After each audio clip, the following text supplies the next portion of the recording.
You know what's crazy is I'm actually kind of a bit nervous about this, and this is a bit of a test. And I invite and encourage you to come on this journey and this test with me, and see what you get out of it.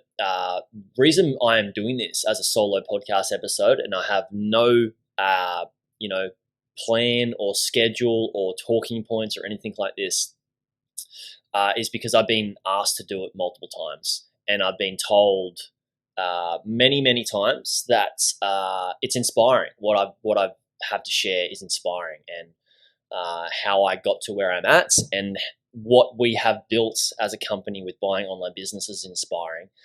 And also, I keep getting told like, oh, you should tell a little bit more about your travels. That's why you got into this whole buying online businesses thing and making money online. And I haven't really shared so much of a lot of my travels and my travel stories, and how I sort of got to here, because I just didn't want to go down the route of like showcasing and showing off my life and la-di-da, look at me and how good my life is. I have an amazing life, and most of you guys know I don't work too many hours, and I surface and I live in, go around, and I've lived in multiple locations and tropical places and traveled a lot. But I've been resistant against recording this podcast and sharing this journey and this story with you. But the reason I decided to do it is not to make it about me. This is totally not about me. I wanted to share it with you guys to inspire you guys, and hopefully it is at least somewhat inspiring, to get you motivated to push through certain troughs and periods in your journey to make an income online, because I know it can be tough.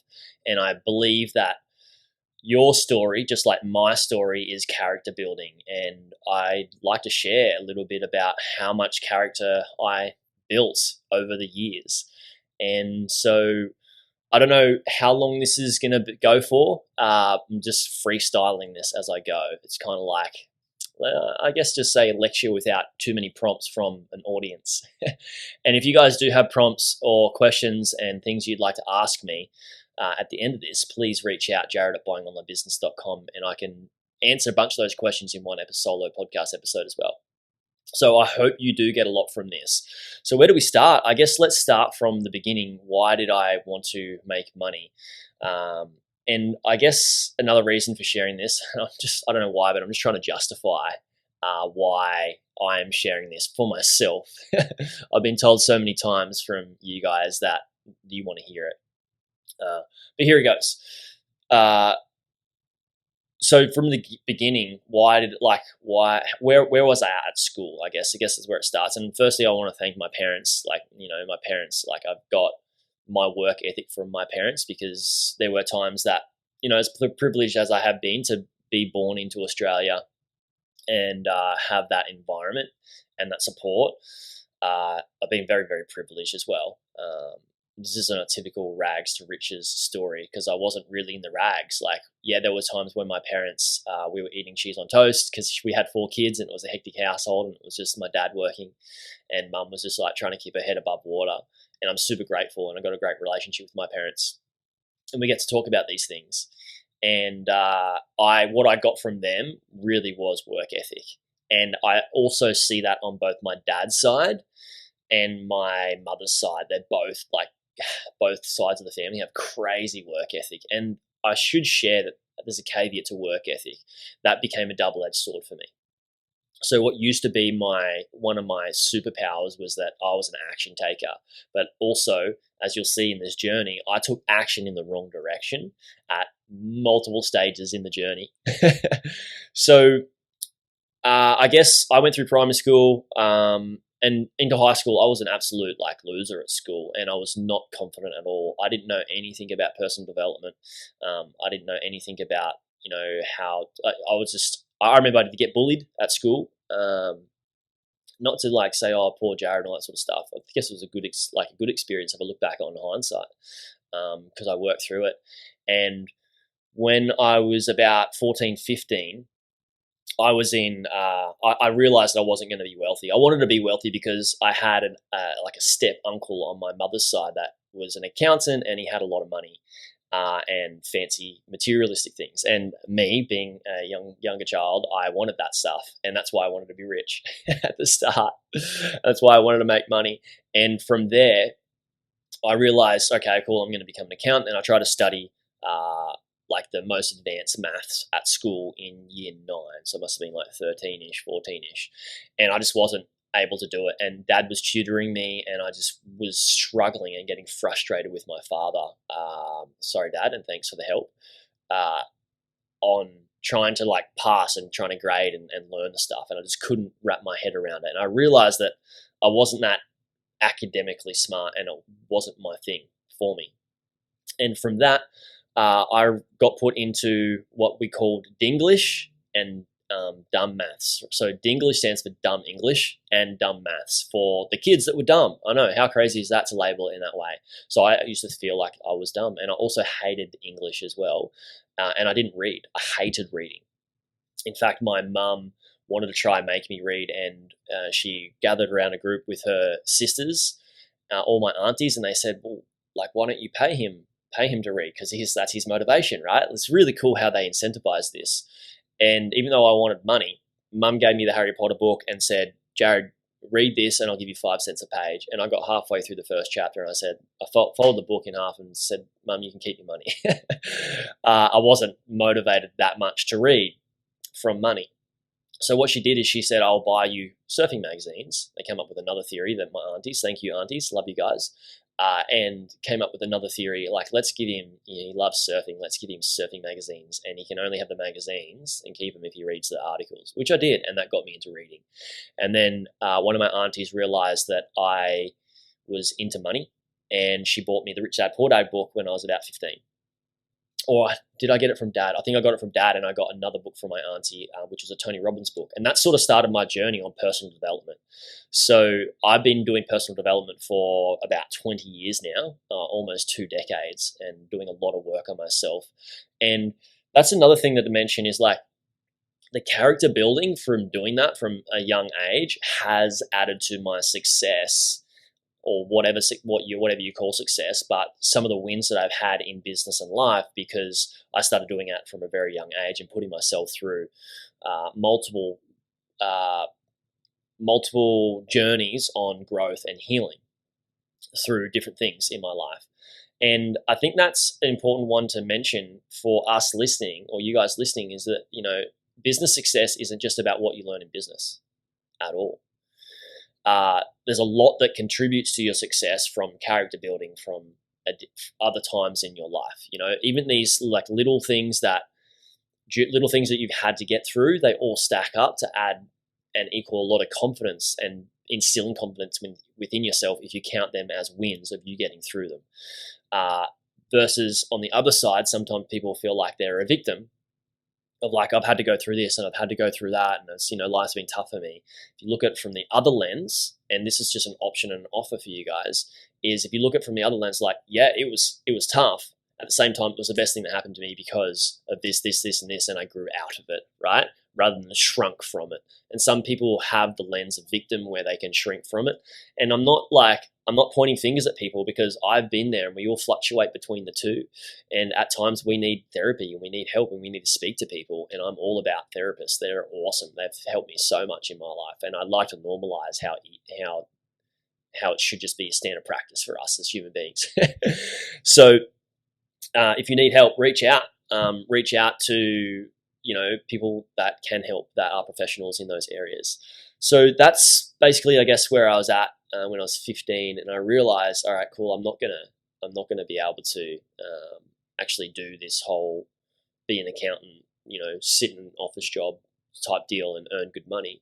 So then I decided, all right, I'm going to choose the trade that earns the most amount of money. So I did an apprenticeship. I did a school-based apprenticeship, and I chose between either plumbing or electrical. And I did 2 different what we call work experience weeks. I did 1 work experience week with an electrician and 1 work experience week, free work, unpaid, with a plumber. And the electrician had a really awesome lifestyle. I probably should have chosen that, to be honest. And the plumber, he worked a lot more, but he was a younger guy and he surfed. And I was like, this guy's cool. I want to be him. So I chose plumbing. And then I started earning a good amount of money from plumbing. And I forced my dad to teach me how to invest in the stock market from when I was 15. So from 15, I would come home and I put like $1,000 into the stock market, what I'd saved from my jobs as working in, Subway and Red Rooster, which is a fast food chain in Australia, and then also Big W, like a clothing store and stuff like that. It's kind of like a mini Walmart in Australia.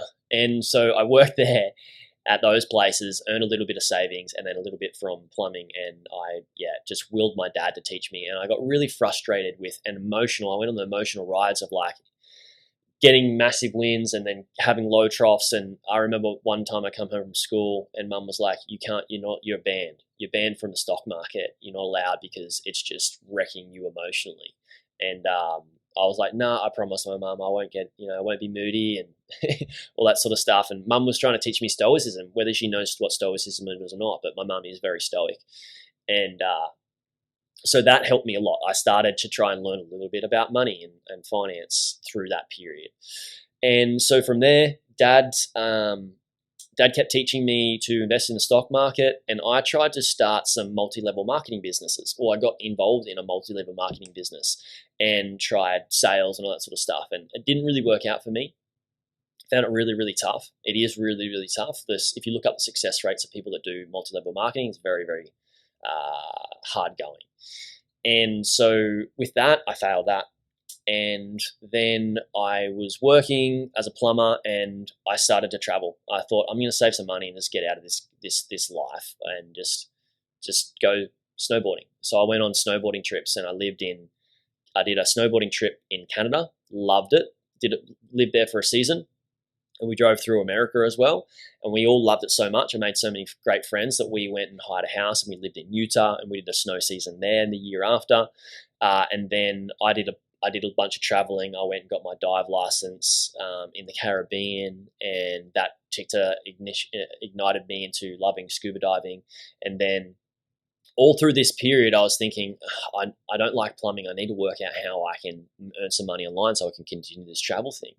And so from there, I would come home and I'd work my bum off, earn a bit of cash, and then I'd go back and I did another snow season in Japan, and then I was surfing around the world, went to a bunch of different countries, and I've lived in 8 countries now. I've lived in Canada, America, I've lived in Mexico, Panama, Japan, Indonesia, Australia, and Egypt. The Egypt one was interesting. I moved to Egypt so I could become a dive master. And that was absolutely awesome. I lived there for 6 months. I met a guy named Stephen Keenan. I'm not sure if you guys have heard of the Netflix documentary called The One Breath or Last Breath or something like that. Stephen Keenan, I became good friends with him and he taught me to freedive. He was trying to get more people into freediving when I lived in Egypt. So it's a beautiful story. And it was very sad to watch that this year when I did watch it. It's called The One Breath or The Last Breath. And became really good friends with him. And then I went all through India and all this sort of stuff. So I've lived in 8 countries and I've traveled to 48 so far. And when did I start making money online? And that was in Egypt. When I moved to Egypt in 2012 to 2013, I thought, all right, as I was working as a diver, I want to go back home as a plumber, and I need to work out how I can work as a plumber and then get myself out of it and make money online. So I started a few different things. I started a travel blog, okay? And the travel blog, there was basically within a year, everybody with an iPhone was my competition. The ad rates weren't very good with Google AdSense and affiliate commissions were super low. So I tried that for like a year and a half and I wrote all about my travel stories. And I kept going and doing that, trying to make it work whilst I was plumbing, and it didn't really work. And so I started an e-commerce business. I thought, I'm going to sell travel products here. I love traveling. I'm going to sell travel products online. And so I started a store and I got a bunch of drop shippers and suppliers in Australia. And it took me a month to find all the suppliers and the drop shippers, build the site and all that sort of stuff. And I launched it. And I was like, yes, I've got a business here. And from doing so, I realized I didn't have a business because I didn't have any customers. And I didn't know what marketing was. I didn't know what digital marketing was. And I was this is a time where you could get free traffic off Facebook and Instagram and stuff like that without doing as much work as you need to do now. But to really get results, you need to pour money into ads, pay-per-click ads through Google and Facebook, and I didn't know what that was. So I basically made just a few sales from that business through organic hard work, organic traffic, and realized, damn, that's a flop as well. So at this stage, I'd started multiple businesses, right? I started multi-level marketing. I had also another little business that I did with my friends. We would try to save money for a boat when we were like 13-ish by washing cars, which is fun. I had started my travel blog and I started an e-commerce business, and I was just failing hard. And I went back home and I was working as a plumber, and I realized there's so many guys on the job site that were telling me to work smarter, not harder. And I could see these guys in their 50s and 60s, and I thought, I can't be this person with a broken body working as a plumber anymore. I need to work this out. And then I came across a stat that 90% of startups fail. And from that, I thought, hang on a second, if 90% of these things fail, why don't I take some of the money I've saved and I put into the share market and take it out and buy. And I didn't have much money because, hey, the GFC had happened after this. I'd lost a lot of money through the stock market then. And took what I did have, and I decided I'm going to learn how to teach myself to buy a business. And so I bought my first business in 2014, and that was a membership site. And then I bought another one in 2015. And then at the end of 2015, I was making more from my two businesses that I owned than my job as a plumber. So I quit my job at the end of 2015, and I went and traveled. I bought a motorbike, and I bought a motorbike in Saigon, in Ho Chi Minh City, and I rode that bike all the way up to the north, to Hanoi, and I think it's like 3,000 kilometers, something like that. It took me 3 months to do that, traveling around, and then I went and did Central and South America surfing for a year and a half. And on that trip, actually, just before I went to Vietnam, I got invited to go to a business event in Thailand, and everybody was trying to start online businesses there. And I had been through that process, and I had two businesses at this stage. And this is how Bob came to be. We were on the bus, and we're going to some excursion, and everybody started, like, one person started asking me like what I do and how I do it on the bus. And then within about 15 minutes, everybody in the bus was sitting around and listening to me talk about buying online businesses and how they can do it and all that sort of stuff. Anyway, after that bus trip, everyone was like, dude, can you get on stage tomorrow? And like, instead of these guys that are running this thing, can you teach us how to buy an online business? Because they're all struggling, right? And I thought, damn, there's a market here for this, just by me telling my story. And so I was like, obviously, it's not my event. I can't teach you guys. And then I was just put that aside. And then as I kept traveling and surfing, people were like, hang on, dude, how have you been not at working for so long and quit your job and you don't need to go home? I need to live this lifestyle as well. And I had already been to like 30 or so countries at this time. So I was like working my way up to like get to more countries and surf more. And people were like, dude, like, that's awesome. That's inspiring. Like, you need to teach me how to do this stuff. So I created a free course, and I used to give Bob away for free. And obviously it was like the most beta version, and it was good, but it wasn't awesome like what it is now.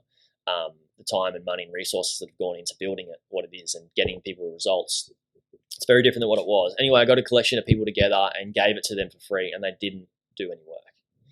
And nobody bought businesses. And then I came home in 2017, I launched it, and I started doing one-on-one coaching with people, and people were buying businesses left, right, and center. We did really well in that first year. We made $500,000 in our first year of launching that in Australia in business. And we crushed it, right? And people were buying business left, right, and center, and then it's evolved into what it is now. And from doing so, from 2017 through COVID, I've done a bit of travel through then, but I found I was with a partner at the time, and full vulnerability and openness, I stayed in Australia through that period, and I didn't want to. And I am no longer with that partner, and now I've been doing a lot of traveling and a lot of surfing. And I was on one of our group calls, our Facebook Lives in the Bob Bob community, and started talking. Like somebody asked me, like, why did you move to Bali, or why are you moving to Bali? And I mentioned there's so many reasons, and I wanted to share this sort of story with you because when you do a lot of this traveling, I did solo traveling, a lot of it anyway. I did a few seasons with friends, but going from places to places like India, living in Egypt, hiking the Himalayas, swimming with sharks and whale sharks, and doing the Great Wall of China and all through Central and South America, the Machu Picchu thing, and all that sort of stuff. When you do it alone, you got to build friends, and you got to find food, you got to find shelter. There's challenges along the way. You miss buses, you miss things, planes, and all that sort of stuff. It's a stressful period, and you're doing it on yourself. You're doing it yourself, and you got nobody to lean on, and you need to make it happen. You're fully accountable. And that has really helped me build a lot of character in my life. And I wanted to say that because there's so many people that think, okay, if I just learn a course, I'm going to get results. The course is great, right? Buying online business course, it gets people results like clockwork, but only for the people that work it, and only for the people that have the right mindset to get through, right? I'm not saying this is not possible. Like, you've seen all the case studies and all the people that have achieved awesome things. But if you're going to take a path like this, like, I want you guys to know, like, use your previous life experience as character building. Count your little wins, your little successes. For example, a little win could be like you found $5 on the ground, count that as a win, or a little challenge that you overcome could be like you didn't crack it last time somebody cut you off in traffic, right? Counting those little wins adds up to you building so much more confidence in yourself, and that's what we need. That's what I help with in the mindset. This mindset series and the first Prepare for Success module in the Buying Online Business course is by far the most important thing. It's more important than the course in itself, but people believe they're buying the course, but what they're actually getting is the mindset stuff.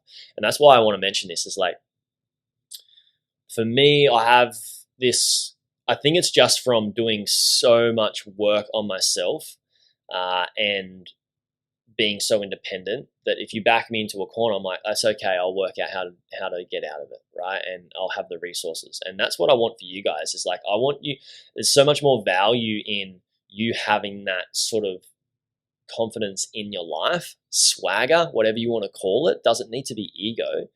You can do it with love and humbleness, but that can be far more valuable than the money you end up earning. Feeling solid, feeling grounded, and feeling so confident that you can be unwavering and you can tackle some big situations. In fact, I actually really, a lot of my friends and family sort of think I'm a bit of a sicko because, like, when I'm going through a challenging period, I'm like, is that all you got, life? Bring it on.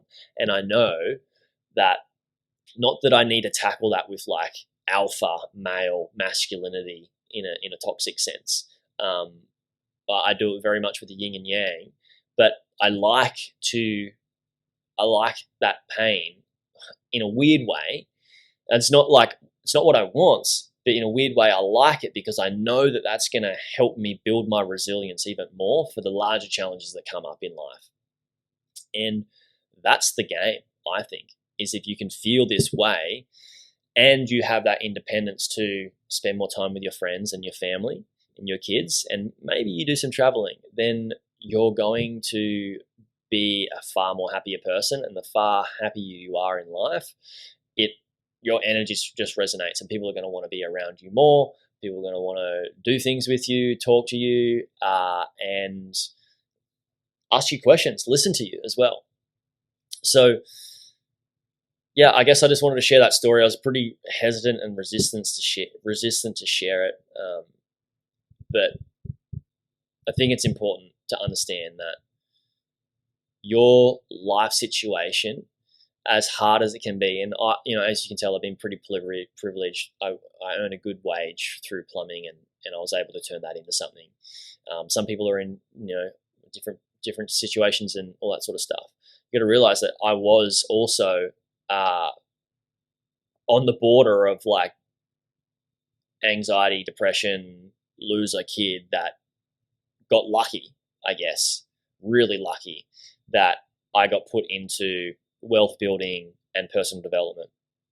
And you can do that as well. Like no matter where you're at right now, is like you can build this life for yourself. And it has been a long journey for me. Obviously, I started achieving some of these awesome things many, many years ago, though you can do it now. So if you're listening, understand that your story is awesome. Embrace your story and embrace the challenges you've had. Count them as wins. Don't count them, and don't sit in the victim mentality like this happens to me and it always happens to me. It's like, great. I'll give you an example. When I had my, I think some of you guys may have heard me share the story around Bob. I nearly lost the whole business through 2018, 2019. And I had to fire like my marketing staff, I had to fire my sales guys. I had to get rid of everything and everyone. And I went backwards for like many, many months, almost a full year, and had to change the whole business model and change everything.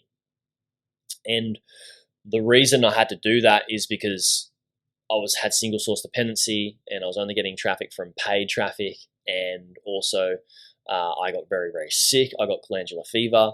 So I could sit in this mentality of victimism, like, well, life's hit me a massive curveball. It's not my fault. Also, I'm sick. Not really my fault. I just got sick. But the reality it was my fault. I had to take accountability and responsibility. So I could either choose to sit in the victim and just let it, push it aside and not go through that challenge, or I could go, bring it on. Like, is that all you have? And I know that I'm going to, like, that's the lowest that I can get in my life at the moment. So I can only use that as a platform to build out of it. So when you're going through challenges of like, I can't find a business to buy, or you're in business and you're like, this is a really, really tough period, don't hold it all within yourself and try to work it out. Reach out to people, speak to me, and you can get through it, and you should get through it, and you can use that as leverage. You can use that as power to go, all right, cool, I'm going to use this as a very good life lesson. This is the other thing where people are very worried of failing. Why would you be worried of failing when everybody that's achieved any level of success has failed so many more times than they have won, right? Just like me, I've failed so many times, but failing is a lesson. You've heard this sort of stuff before, all this motivational speak and whatnot. Failings are lessons, and they're only really failures if you don't learn from them, right? Because you failed yourself. You failed to learn from that lesson, or failed to learn from that failure. And that's a shame. That's a massive shame if you can't learn from it and bounce back, unless you learn from it and decide to not, it's a conscious decision to not move forwards. But if you want something bad enough, you will get it. I promise you. This is why I stopped holding people accountable for the goals that they want to achieve, because I'm not going to drag people through the mud for them, right? I'm not going to rob them of that education that they are going to get and they need to be able to be resilient, to get to the top of the mountain. Because if I did, they're going to be on shaky legs, right, when they get to the top, and they're not going to be confident that they didn't do it themselves. And the reality is, like, you need to earn it, and let's start earning what we are wanting to achieve. So I don't know if I went on for too long there. If you guys feel that me sharing a little bit about my story was valuable, let me know. If you want to hear more about my travels, let me know. I do work a 20-hour work week now. I just came home. The reason I decided to do this is because I came home and I had a good surf and I was feeling confident to go out and to just have this chat, unscripted, totally unscripted. So yeah, sending you guys massive love. Stick with it on your journey. If your goal is to make money online, you can do it. You just need to want it bad enough. I do have some resources that you can listen to, the mindset series in the podcast, and I'll link to those in the show notes for you. There's 4 of them, and that's basically it. Sending you guys love, and I'll speak to you soon.